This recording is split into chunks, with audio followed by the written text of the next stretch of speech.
नमस्कार, पद्मेश 24/7 प्राइम में आपका स्वागत है। मैं हूं अर्चना मिश्रा। बुलेटिन की शुरुआत में सबसे पहले रुख करते हैं आज की हेडलाइंस पर।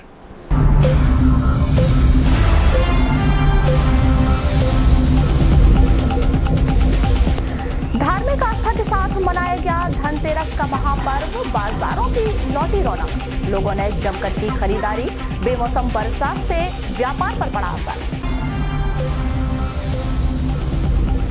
बिरसा के दमोह कुंडे कसा मार्ग में पिकअप पलटी, 2 लोगों की हुई मौत, 2 दर्जन से अधिक लोग हुए घायल। बीमारी से परेशान एक व्यक्ति ने घर में फांसी लगाकर की आत्महत्या। मलाजखंड के ग्राम टिंगीपुर की घटना। आगामी चुनाव को लेकर नाम निर्देशन पत्रों के जमा करने का सिलसिला जारी। अलग अलग विधानसभा क्षेत्रों से करीब 1 दर्जन से अधिक उम्मीदवारों ने दाखिल किया नामांकन। और बेमौसम बारिश ने किसानों की बढ़ाई चिंता, खरीफ फसल बर्बाद होने का सता रहा डर। 17 नवंबर को बंद होगा बालाघाट दूरदर्शन केंद्र, आदेश हुए जारी। और अब समाचार विस्तार से। हिंदू धर्मावलंबियों का प्रमुख पर्व दीपावली का आगाज सोमवार को धनतेरस के तौर पर हुआ। इस पर्व को लेकर नगर सहित ग्रामीण अंचलों में एक अलग ही उत्साह नजर आया। नगर के प्रमुख बाजारों में रौनक दिखाई दी, जहां लोगों ने सोने चांदी के जेवरात, कपड़े और बर्तनों की जमकर खरीदारी की। वहीं पूर्ण विधि विधान से धन के देवता भगवान कुबेर की उपासना कर धन समृद्धि की कामना की गई।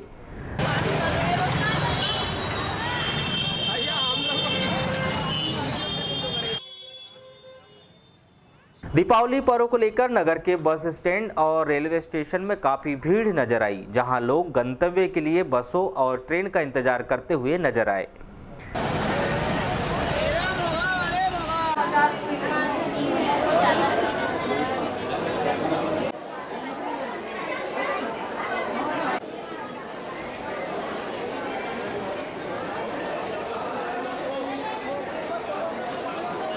इस पर्व में मिठाइयों का खासा महत्व है, जिसको लेकर दुग्ध संघ ने नए उत्पादों को बाजार में उतारा है। इन शुद्ध उत्पादों का बेहतर प्रतिसाद मिल रहा है। इस संदर्भ में जिला दुग्ध प्रभारी ओपी प्यासी ने क्या कहा, आइए जानते हैं। ये मिठाइयाँ भी दूध और दूध से बने हुए पदार्थ हैं। अपना दुग्ध संघ का उद्देश्य है कि दूध और दूध से जितने बने हुए पदार्थ हैं वो उपभोक्ताओं को शुद्धतापूर्वक और सस्ते दाम पर जो है या वाजिब दाम पर जो है उपलब्ध कराना। और दीपावली का अवसर है, दीपावली मिठाइयों का त्यौहार होता है, खुशियों का त्यौहार होता है। तो इस अवसर पर मतलब अपना दुग्ध संघ द्वारा ये प्रयास किया गया है कि उपभोक्ताओं को अच्छी क्वालिटी का जो है मिठाइयाँ, अच्छी क्वालिटी की मिठाइयाँ वो उपलब्ध कराई जाएँ और उसमें किसी प्रकार की कोई मिलावट की गुंजाइश भी नहीं रहती है। बाजार में प्राय देखा जाता है कि मिलावट वाली जो है मिठाइयाँ अधिकांश मिलती हैं और उसके क्वालिटी की कोई गुणवत्ता की कोई उसमें गारंटी नहीं रहती है, लेकिन इसमें गुणवत्ता की गारंटी रहती है। ISO मॉडल का जो है पूरे प्रोडक्ट है इसके। वहीं दीपावली पर्व के मद्देनजर बैंक प्रबंधन द्वारा तमाम ATM में राशि की बेहतर व्यवस्था की गई है। इस संदर्भ में स्टेट बैंक ऑफ इंडिया के महाप्रबंधक श्री दुबे ने अपने विचार कुछ इस प्रकार व्यक्त किए।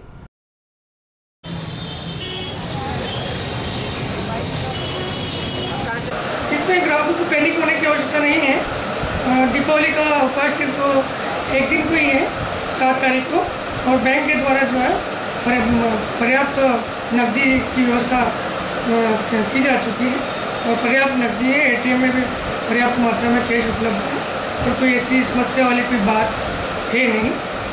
सर, ग्रामीण क्षेत्रों में क्या है? हाँ, ग्रामीण क्षेत्रों में भी जो ATM उनके लिए भी हमने जो एजेंसी कैश डालती है उनको पर्याप्त मात्रा में कैश उपलब्ध कराया जाए। यानी किसी प्रकार की दिक्कत? हाँ, किसी प्रकार की कोई मतलब कठिनाई नहीं है, कैश करना कोई प्रॉब्लम नहीं है। इस पर्व को लेकर लोगों के वाहनों के शोरूम में खासी भीड़ नजर आई, जहां लोगों ने शुभ मुहूर्त पर वाहनों की खरीदारी की।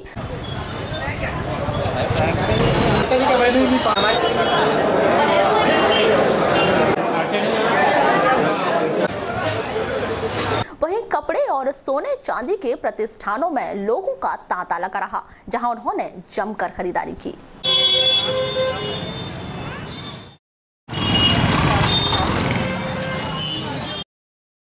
वहीं लालबर्रा में भी 5 दिवसीय दीपावली पर्व धनतेरस से प्रारंभ हो गया है।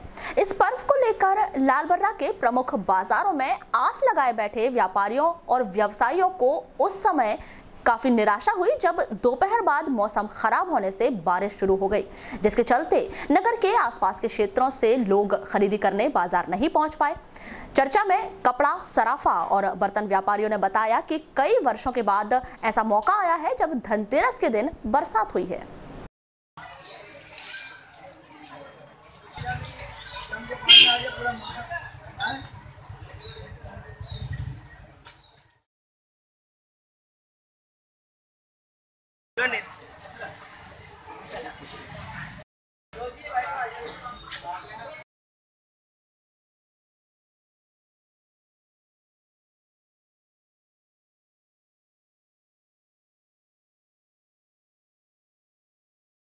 दिवाली का मार्केट पानी की गिरने की वजह से व्यापार में प्रभाव पड़ा है और आचार संहिता के कारण भी व्यापार में थोड़ा सा प्रभाव है।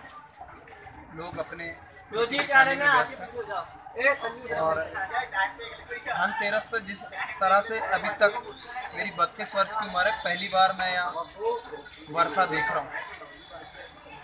सर महंगाई में कुछ कमी आई है अभी बर्तनों में, सोना चांदी में? सोना थोड़ा सा महंगा हुआ है, 32,500 रुपये बिस्किट का रेट है, जेवर का रेट 29,000 रुपये है, सोना चांदी 350 रुपये। तो अभी 1-2 दिन में मार्केट उठने के कोई आसार होता है? वर्षा सामान्य रही तो निश्चित तौर पर व्यापार उठेगा।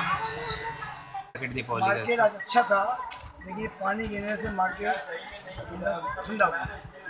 तो अभी ऐसा आगे और मौसम जो बना है इससे क्या किसान के हिसाब से, किसान के हिसाब से धंधे रहते हैं एकदम ठंडा हो गया। बाकी आज मार्केट सुबह से ही अच्छा लगा, 10-11 बजे बाद में ग्राहकी चालू हो गई थी, अच्छा धंधा था, रस पे धंधा था। देखिए 3-4 बजे के बाद धंधे में ठंडे हो गए। तो अभी कितने उम्मीद नहीं है कि धंधा आगे रहेगा, क्योंकि किसान के भी धंधे 4-5 दिन तक ये पानी ऐसे आएगा, धंधा चौपड़। सर महंगाई में कोई फर्क पड़ा है कपड़ों की, जैसे अगले बार की इसमें? नहीं, बहुत फर्क है। पिछले साल का धंधा इस साल धंधा कमजोर है, इस साल धंधा अच्छा था, इस साल धंधा बहुत कमजोर है। तो सर रेट में कुछ फर्क पड़ा है कि? नहीं, रेट में तो पहले से रेट बहुत सस्ता है, रेट तो बहुत सस्ता है, चाहे कपड़ा हो, चाहे किराना हो, चाहे। अब आप एंटीना के माध्यम से दूरदर्शन का आनंद नहीं ले पाएंगे, क्योंकि प्रसार भारती महानिदेशालय नई दिल्ली द्वारा देश भर के दूरदर्शन एनालॉग सिस्टम के प्रसारण को बंद करने के आदेश जारी किए गए हैं, जिसके चलते चरणबद्ध योजना के अंतर्गत संपूर्ण देश में दूरदर्शन रिले केंद्रों को बंद किया जा रहा है। महानिदेशालय से जारी इन आदेशों के तहत प्रथम चरण में देश के 270 दूरदर्शन केंद्र बंद किए जा चुके हैं। वहीं दूसरे चरण में 214 केंद्रों को बंद करने के आदेश जारी किए गए हैं, जिसमें दूरदर्शन लघु शक्ति प्रक्षेपण केंद्र बालाघाट का भी नाम शामिल है। बालाघाट के इस दूरदर्शन केंद्र को 17 नवंबर रात 12 बजे से बंद कर दिया जाएगा, जिसके चलते जिला मुख्यालय सहित अन्य ग्रामीण अंचलों के लोग एंटीना के माध्यम से दूरदर्शन का आनंद नहीं ले पाएंगे। प्राप्त जानकारी के मुताबिक प्रसार भारती महानिदेशालय दिल्ली के निर्देशन पर दूरदर्शन अनुरक्षण केंद्र जबलपुर द्वारा 27 नवंबर 1989 में बालाघाट के इस दूरदर्शन केंद्र की स्थापना की गई थी, जो जिला मुख्यालय सहित जिले के अन्य ग्रामीण अंचलों में लगभग 29 वर्षों से निरंतर एंटीना के माध्यम से अपनी सेवाएं दे रहा है। लेकिन उच्च स्तर से आए इन निर्देशों के तहत देश में 1173 टीवी सेंटरों में से 750 केंद्रों को बंद किया जा चुका है। साथ ही इसमें दूसरे चरण में 17 नवंबर को बालाघाट केंद्र सहित प्रदेश के 423 अन्य केंद्रों को बंद किए जाने के आदेश जारी किए गए हैं। मामले के संदर्भ में की गई चर्चा के दौरान दूरदर्शन लघु शक्ति प्रक्षेपण केंद्र बालाघाट सहायक अभियंता प्रकाश सलामे ने बताया, उच्च निर्देशन के तहत बालाघाट दूरदर्शन केंद्र को बंद किया जा रहा है, लेकिन केबल टीवी, डिश टीवी और अन्य चैनल प्रोवाइडर्स कंपनी के द्वारा दूरदर्शन का प्रसारण दर्शकों तक पहुंचाया जाएगा। प्रभारी और ये दूरदर्शन का आपको जो ये मैसेज मिल रहा है रेडियो के माध्यम से और इधर से हमारे नई दिल्ली महानिदेशालय की तरफ से आदेश के अनुसार दूरदर्शन केंद्र को बंद करने में आने की सूचना प्राप्त हुई, जिसके तहत हमारा जबलपुर दूरदर्शन केंद्र दूरदर्शन मेंटेनेंस सेंटर, उसको दूरदर्शन अनुरक्षण केंद्र बोलते, इसके अंतर्गत जो 7 स्टेशन आते हैं मध्य प्रदेश में, ये अपना गाडरवाड़ा, नरसीपुर, मंडला, कटनी और उसी के तहत ये बालाघाट स्टेशन संचालित हो रहा है। तो जिससे कि निर्देशालय की तरफ से निर्देश हमें प्राप्त हुआ है कि दूरदर्शन केंद्र को बंद करने में आ रहा है। कब से बंद कर रहे हैं हाँ, सर? ये दिनांक 17 से बंद करने का प्रसारण है। तो जिससे कि हमारा यहाँ से जो प्रसारण जा रहा था, राष्ट्रीय चैनल DD नेशनल प्रोग्राम प्रसारित कर रहे थे और प्रादेशिक समाचार जो भोपाल से आता है, तो ये जिले भर के पूरे वासियों को मिलता था। और यहाँ से स्पोर्ट्स चैनल, एंटरटेनमेंट प्रोग्राम और जो सरकारी योजना का यहाँ से फ़ायदा मिलता था। आज 17 से ये ट्रांसमिशन बंद होने से लोगों में ये प्रोग्राम मिलेगा नहीं। बिरसा क्षेत्र के साले टेकरी पुलिस चौकी के अंतर्गत एक व्यक्ति की हत्या करने के बाद हत्यारों ने उसकी लाश नाले में फेंक दी। मृतक बीरबल यादव ग्राम भगतवाही निवासी है, जिसकी लाश बजरंग टोला के पास बजरंग नाला से बरामद की गई। साले टेकरी पुलिस ने अज्ञात आरोपी के खिलाफ हत्या का अपराध दर्ज कर जांच शुरू की है। जानकारी के मुताबिक 4 नवंबर को रात 2 बजे बीरबल अपने खेत में पानी चलाने घर से निकला था, लेकिन वापस नहीं लौटा। वहीं बीरबल के पुत्र चंद्रभूषण ने बजरंग नाला में अपने पिता की लाश देखी, जिसकी सूचना साले टेकरी पुलिस को दी गई। वहीं पुलिस ने मौके पर पहुंचकर शव को बरामद किया। इस दौरान अतिरिक्त पुलिस अधीक्षक विजय डाबर, विरसा थाना प्रभारी धर्मेंद्र शिवहरे एवं साले टेकरी पुलिस चौकी प्रभारी सहर्ष यादव ने घटना स्थल पहुंचकर निरीक्षण किया। हत्या की वजह स्पष्ट नहीं हो पाई है। अज्ञात आरोपी पर हत्या का अपराध दर्ज कर जांच की जा रही है।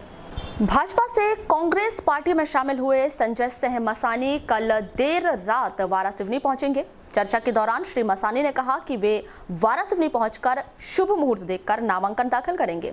नामांकन की तारीख का उन्होंने जिक्र नहीं किया है। जिले में असमय हुई बारिश ने किसानों की चिंता को बढ़ा दिया है। बेमौसम बारिश से क्षेत्र में धान की खड़ी फसलों को प्रभाव पड़ रहा है। वहीं दूसरी ओर किसानों के द्वारा काटी जा चुकी फसलों का अब तक भंडारण भी नहीं किया जा सका है, जिसके कारण किसानों को भारी नुकसान उठाना पड़ सकता है।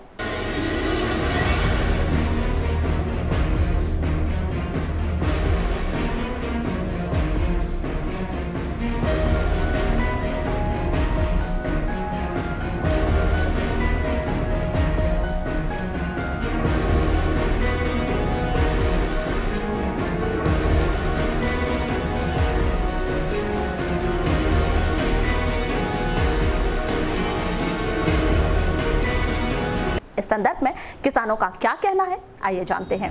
रामेश्वर माहू। कितने एकड़ में आपने फसल लगाई थी? मैंने 1 एकड़ में लगाया था। अभी क्या कंडीशन है? मेरे यहाँ तो फसल भी ठीक ही है, मगर कट गई है क्या फसल? या कट गई है। जैसे अभी देखा जा रहा है कि पानी का मौसम बन रहा, पानी गिर रहा है अभी, तो कैसे क्या नुकसान होगा, क्या फायदा होगा? इससे तो नुकसान ही है ना, लोगों का कड़पा कटा हुआ है, लोगों धान भी गा रहे हैं, ये चीज़ें हैं सर। और फिर भी जैसे खड़ी फसल जो पक करके तैयार हो गई है, तो इसको भी नुकसान है सर। कैसा नुकसान रहेगा? कारण क्या है कि हवा आएगी तो धान सो जाएंगी, फिर वो जैसे उसको कोई मशीन से कटाना चाहता है वो मशीन से नहीं कटाएगा। और पानी अगर गिर गया तो नुकसान ही है। सरादुलाल मोहतुरे। अंकल जी, जैसे पानी गिरने की संभावना है, हाँ, क्या नुकसानदायक है कि फायदेमंद नहीं है? पानी गिरेगा तो नुकसानदायक है ना, धान कट रही है ना अभी। धान कट रही है, कैसे नुकसानदायक, मतलब किस टाइप? कई धान कटी, कई बोझे पड़े हैं, किसी के लपेटने के पड़े हैं, किसी की धान काटने की पड़ी, खड़ी है धान, ऐसा है तो नुकसानदायक होगी। नुकसानदायक है अभी हमारे हिसाब से तो पानी नहीं गिरना चाहिए। पानी नहीं गिरना चाहिए, अभी नुकसान होगा, किसानों का नुकसान हो रहा है। क्या नाम फसल है? क्या नाम आपका? सरादुलाल मोहतुरे। बाबू जी, आपका परिचय बताया। मेरा परिचय है, मेरा नाम पन्नालाल नगपुरे। अगर ये पानी गिर गया तो किसानों को लगभग 75% नुकसान हो जाएगा, क्योंकि किसानों की धान अभी कटी हुई है, खेतों में कड़पा रखा हुआ है, और जो धान काटने के लिए आ गई है, आज के लेबर प्रॉब्लम के कारण जो है हार्वेस्टर से जो हम लोग धान कटवा रहे हैं वो खेतों में नहीं जा पाएगी मशीन, और खेतों में जब मशीन नहीं जा पाएगी तो हम लोग कैसे कटाई करेंगे, वो पूरी हमारी धान की फसल जो है चौपट हो जाएगी। जो भी काटने के लिए आ गई है वर्तमान में, उसमें इल्ली का प्रकोप हो जाएगा, और पानी से जो है बहुत नुकसान हो जाएगा। इसमें फ़ायदा तो कम है लेकिन नुकसान बहुत ज़्यादा हो जाएगा, 75% से ज़्यादा नुकसान होगा। वहीं भारतीय मजदूर संघ के ब्लॉक अध्यक्ष चंद्रशेखर नगपुरे ने किसानों के प्रति चिंता जाहिर की है। पानी अगर आता है ऊपर से तो उसको बचाने के लिए कोई मतलब किसान के पास कोई उपाय नहीं है नुकसान के अलावा। कैसे नुकसान होगा? तो पानी से जो धान भी हमारी कटी हुई है, कड़पा गिरा हुआ है और जो धान खड़ी है अभी क्या लेबर के अभाव के कारण में हम लोग आजकल क्या पूरे हार्वेस्टर से धान कटा रहे हैं खेतों की, तो हार्वेस्टर नहीं जा पाएगा। ऊपर से जो फसल मतलब काट की हुई है उसमें पानी से अंकुर आ जाएंगे धान अगर गिरता है तो बीमारी भी लग सकती है। और इससे माहौल लगेगी, इल्लिया लगेगी, अगर अन्य प्रकार की बीमारी जो है लगेगी इसमें कृषि में, मतलब नुकसान ही नुकसान। हाँ बहुत नुकसान हो जाएगा किसान को, मतलब वही 75% नुकसान। वहीं बेमौसम बारिश का असर लालबर्रा क्षेत्र में भी नजर आया। दोपहर बाद हुई बारिश ने किसानों के खेतों में काटकर रखे गए धान के कड़पे भीग गए। वहीं बारिश के कारण पटाखा दुकानों के व्यापारियों के पटाखे भी नम पड़ गए, जिसके चलते व्यापारियों द्वारा आनन फानन में पटाखों को पन्नियों से ढककर सुरक्षित किया गया।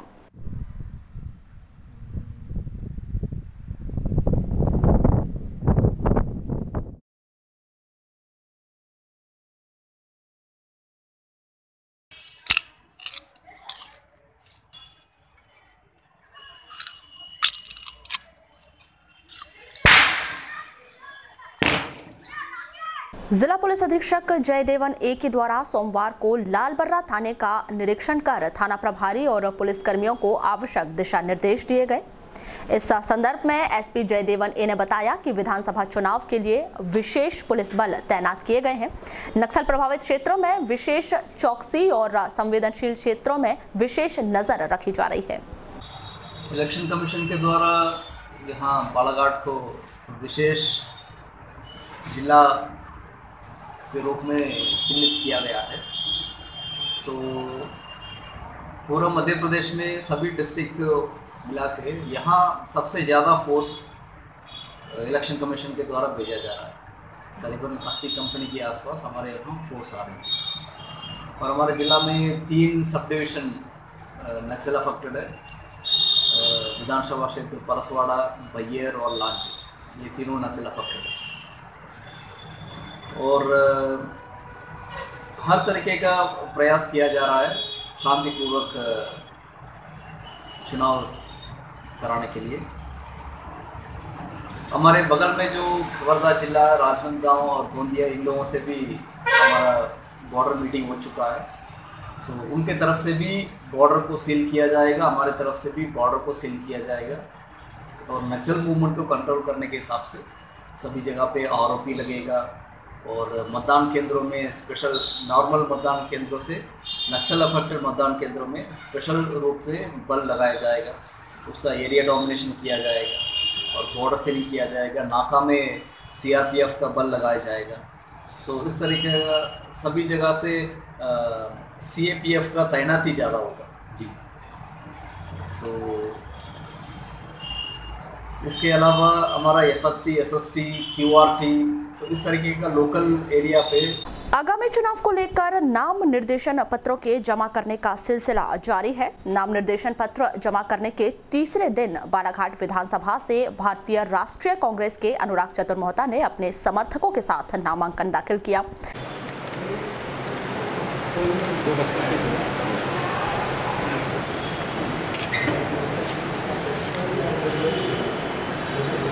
वहीं निर्दलीय प्रत्याशी के तौर पर मनीषा वैद्य ने नामांकन भरा।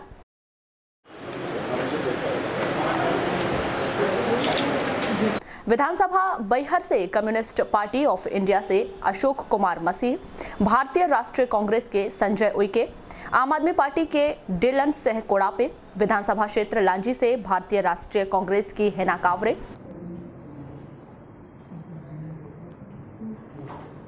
और पीपल्स पार्टी ऑफ इंडिया से श्री नगार्ची ने नामांकन पत्र भरा।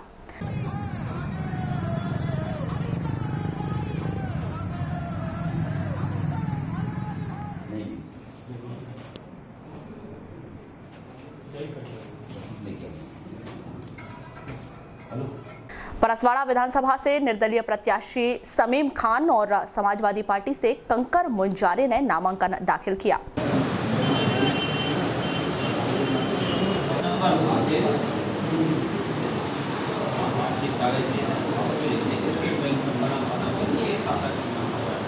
वहीं वारासिवनी विधानसभा से निर्दलीय प्रत्याशी धनेन्द्र कनौजे, कम्युनिस्ट पार्टी से संतोष कुमार, निर्दलीय मुकेश व निर्दलीय गौरव सिंह ने नामांकन भरा। जीतेगा, जीतेगा, जीतेगा, जीतेगा, जीतेगा, जीतेगा,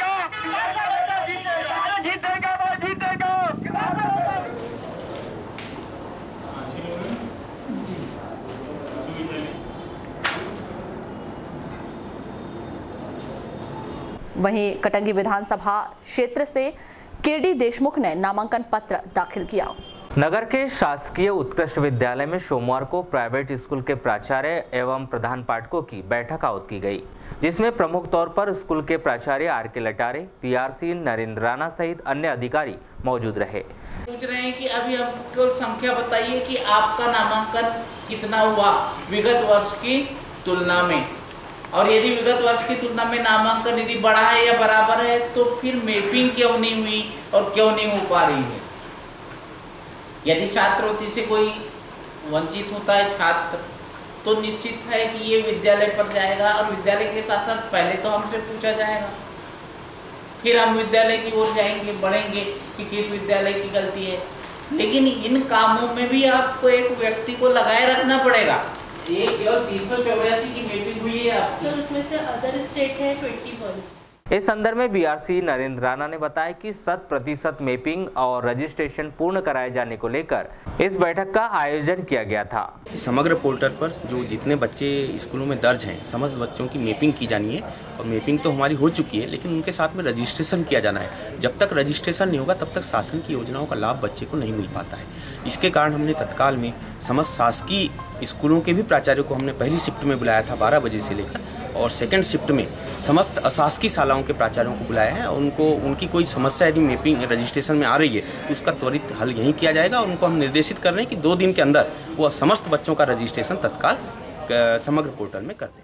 वहीं बीईओ श्री लटारे ने इस बैठक के संबंध में क्या कहा, आइए जानते हैं। आज हमने इसके पहले भी एक मीटिंग ली थी। हमारे जो गवर्नमेंट स्कूल्स है उनके जो संकुल प्राचार्य है उनको बुलाया था, और हर संकुल की स्थिति जो मैपिंग की है, उनके रजिस्ट्रेशन की है, और जो साइकिल और अन्य योजनाओं के लिए जो स्वीकृति है उसमें जो डिफरेंसेस आ रहे हैं, जैसा कि मैपिंग कम होने के कारण हमारा जो नामांकन है विगत वर्षों की तुलना में कम दिख रहा है। तो यदि 100% मैपिंग हो जाती तो मैपिंग के आधार पे हमारा नामांकन विगत वर्ष की तुलना में कंपैरेटिवली अच्छा रहता, लेकिन मैपिंग भी पूरी नहीं कर पाए हैं। तो इसके भी निर्देश जब भी दिए गए थे, और अभी प्राइवेट स्कूलों को भी हमने बुलाया है, खासकर आज शहर के जो प्राइवेट स्कूल है सब आए हैं, और इनको मैपिंग और रजिस्ट्रेशन के लिए ये सुझाव दिए जा रहे हैं। जो दिक्कत है इनकी दिक्कत दूर की जा रही है, और यदि ये इसके बाद भी काम नहीं करते तो 2 दिन बाद फिर से हम इनका ये लेंगे, रिपोर्ट लेंगे और इनकी प्रगति को देखेंगे, और नहीं होगा तो फिर जिला शिक्षा अधिकारी की ओर ऐसे विद्यालयों की सूची भेज दी जाएगी। बिरसा क्षेत्र के अंतर्गत दमोह कुंडेकशा मार्ग पर पिकअप पलटने से एक महिला सहित 2 लोगों की मौत हो गई, वहीं 2 दर्जन से अधिक लोग घायल हो गए। 6 नवंबर को यह सड़क हादसा उस समय हुआ जब दमोह बाजार से करीब 3 दर्जन लोग पिकअप में कुंडेकशा जा रहे थे। मृतक सरवण मरकाम और चारीबाई मेरावी दोनों कुंडेकशा निवासी है। जानकारी के मुताबिक पिकअप चालक काफी शराब पिए हुए था, जिसके चलते पिकअप पेनुडेट के पास मोड़ पर अनियंत्रित होकर पलट गई। घटना के बाद पिकअप चालक मौके से फरार हो गया। वही घटना की जानकारी लगते ही बिरसा पुलिस मौके पर पहुंची, जिनके द्वारा घायलों को बिरसा हॉस्पिटल में भर्ती कराया गया। पुलिस द्वारा मामले की जांच की जा रही है।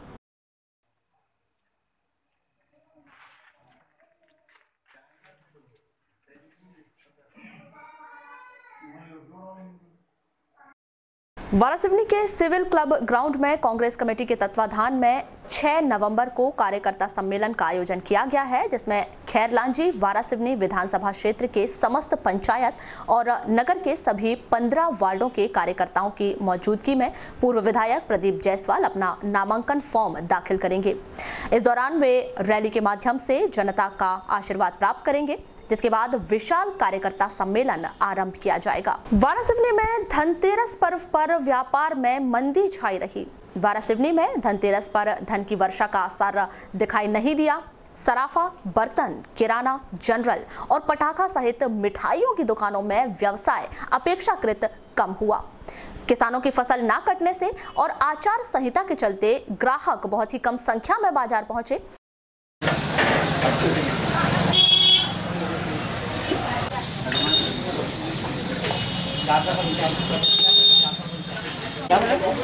अरे वो एक रहती थी। आपका नाम? भाग्यश्री माधुरी।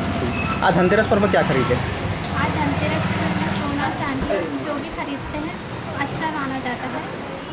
बड़े बुजुर्ग कहते हैं कि धनतेरस के दिन सोना चांदी खरीदना चाहिए। क्या होता है इससे?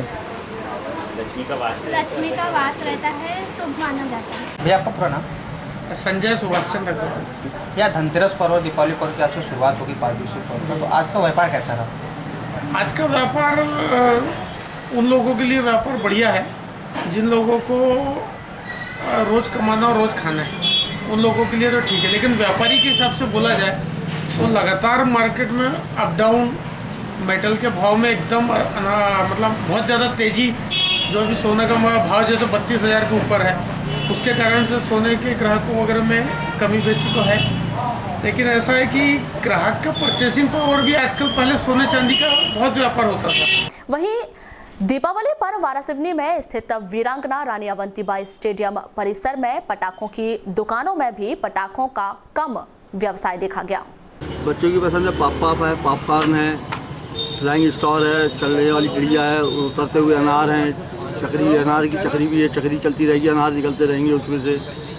और फैंसी आइटमों में बहुत सारी श्रृंखला है, छोटे छोटे आइटम है 10 रुपये से लेकर 100 रुपये तक के डब्बे वाले आइटम है। चाइना पटाखे तो नहीं? चाइना पटाखे तो बेचते नहीं, कई सालों से चाइना पटाखे का जो प्रतिबंध लगा है वो पटाखे बुलाते नहीं चाइना वाले। कितनी दुकानें लगी हैं? हाँ 35 दुकानें लगी।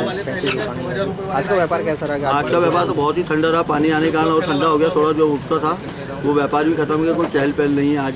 कारण बारिश का है कि और कोई? बारिश भी है और फिर सुप्रीम कोर्ट का जो निर्णय भी है कि 8 से 10 बच्चे लोगों ने जो पटाखे थोड़ा पटाखे का ऐसा लग रहा है कि साल क्रेज कम है। मलाजखंड क्षेत्र अंतर्गत ग्राम टिंगीपुर के एक व्यक्ति जय सिंह ने अपने घर में फांसी लगाकर आत्महत्या कर ली, जिसकी फांसी पर लटकी हुई लाश बरामद की गई। जानकारी के मुताबिक जय सिंह टीबी की बीमारी से परेशान था। थाना तिरौड़ी क्षेत्र के अंतर्गत आदर्श आचार संहिता के तहत स्टैटिक सर्विलांस टीम ने वाहन चेकिंग के दौरान एक टवेरा कार से 3,27,210 रुपए की राशि जब्त की है।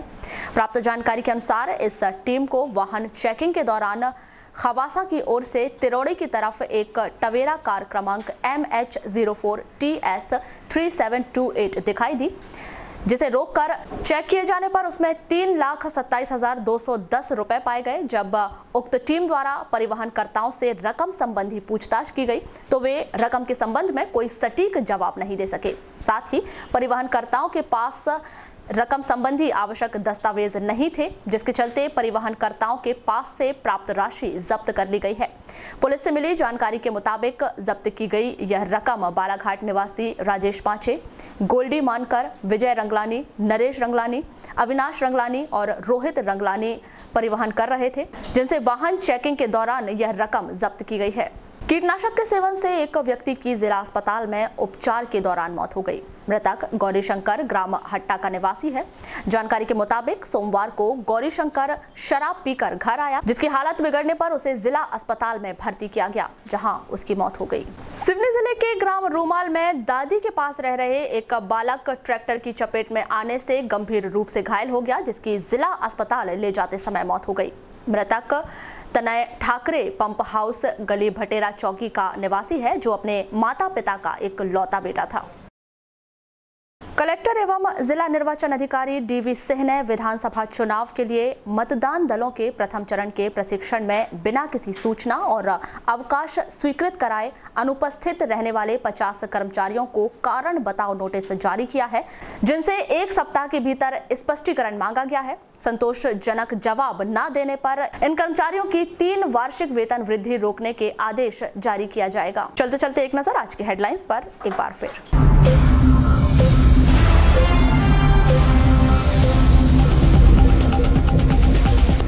धार्मिक आस्था के साथ मनाया गया धनतेरस का महापर्व, बाजारों की लौटी रौनक, लोगों ने जमकर की खरीदारी, बेमौसम बरसात से व्यापार पर पड़ा असर।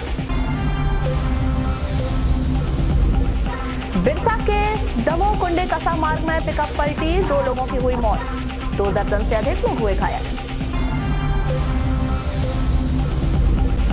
बीमारी से परेशान एक व्यक्ति ने घर में फांसी लगाकर की आत्महत्या, मलाजखंड के ग्राम टिंगीपुर की घटना। आगामी चुनाव को लेकर नाम निर्देशन पत्रों के जमा करने का सिलसिला जारी, अलग अलग विधानसभा क्षेत्रों से करीब 1 दर्जन से अधिक उम्मीदवारों ने दाखिल किया नामांकन। और बेमौसम बारिश ने किसानों की बढ़ाई चिंता, खड़ी फसल बर्बाद होने का सता रहा डर। 17 नवंबर को बंद होगा बालाघाट दूरदर्शन केंद्र, आदेश हुए जारी। तो ये थी अभी तक की खास खबरें। अगले न्यूज बुलेटिन के साथ फिर मुलाकात होगी, तब तक के लिए नमस्कार।